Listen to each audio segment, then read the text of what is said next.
Domingo foi comemorado o nosso dia.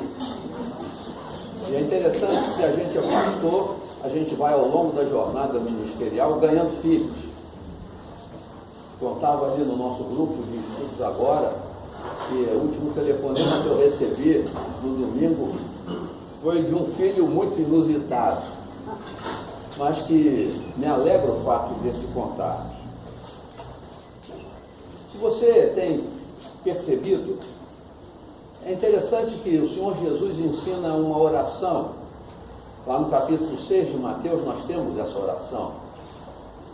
E é singular o fato de que essa oração começa com uma expressão tão estreita, tão carinhosa, Pai. A gente tem estudado isso.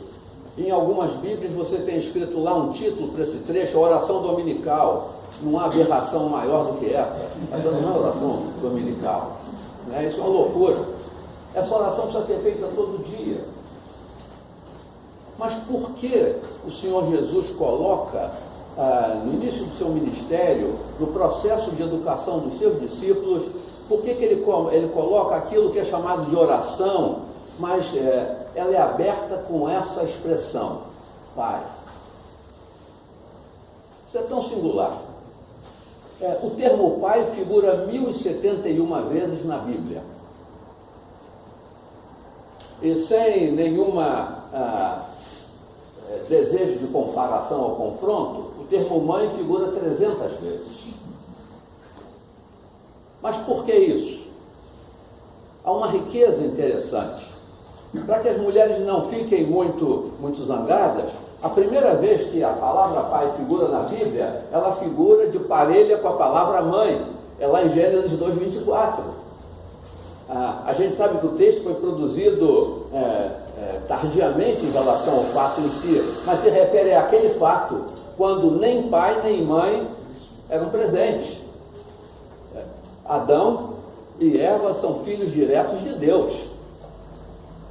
É interessante que se você caminhar pelo Antigo Testamento, você vai vendo que aquele tratamento em relação a Deus, ele vai caminhando e na pessoa de Davi, ele atinge um ápice. Você tem o Salmo 27, o Salmo 68, o Salmo 86.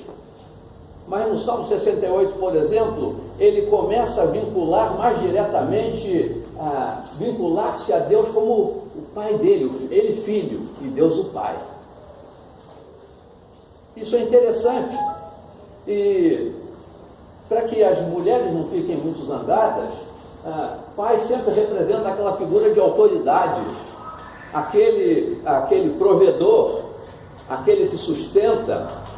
Mas quando o Senhor deseja falar de consolação, você encontra no capítulo 66 de Isaías, ele se compara àquela mãe que toma o filho, e a expressão é tipicamente materna, vocês vão mamar.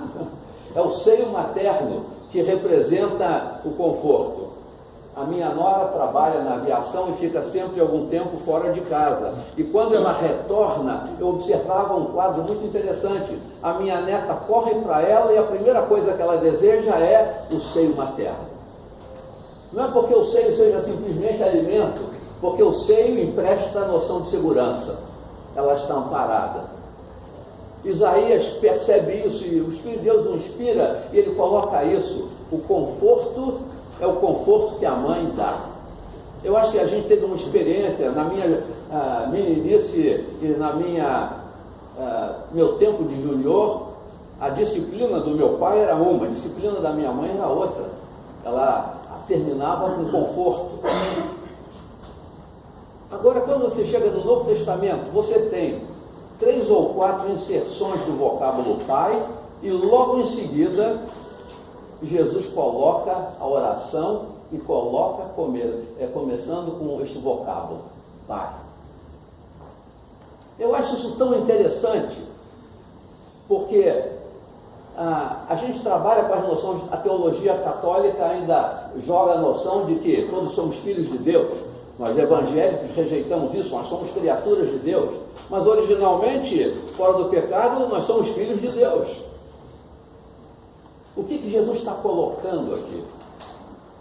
Ele está colocando nisso que a gente começa, nessa oração, que a gente chama como oração, e começa com o vocábulo Pai, o seguinte: ele deseja restaurar aquela condição de filiação que originalmente havia.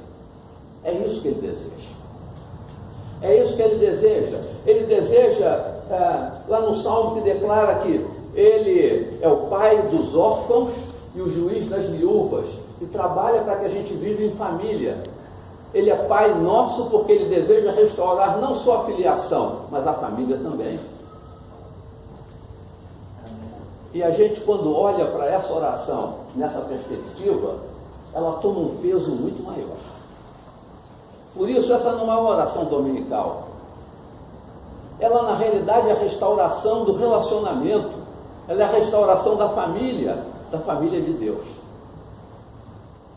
Eu desafio você a voltar-se para isto que nós conhecemos como oração com uma profundidade muito maior. É interessante que a oração é governada pelos possessivos. Pai nosso, teu reino, a tua vontade, as nossas dívidas, as nossas ofensas. Isso é tão interessante. Somente Deus para fazer isso. Que esse Pai nosso realmente seja o nosso verdadeiro Pai, aquele que apropria o comando de todas as coisas e que é capaz de nos disciplinar somente como uma mãe disciplina, com todo afeto, com todo carinho, com todo cuidado. Que Deus abençoe cada um de nós. Que os pais aqui presentes sejam homenageados hoje também, mas que a gente também possa se espelhar em Deus como Pai, para o exercício da nossa paternidade aqui. Que Deus abençoe vocês. Amém.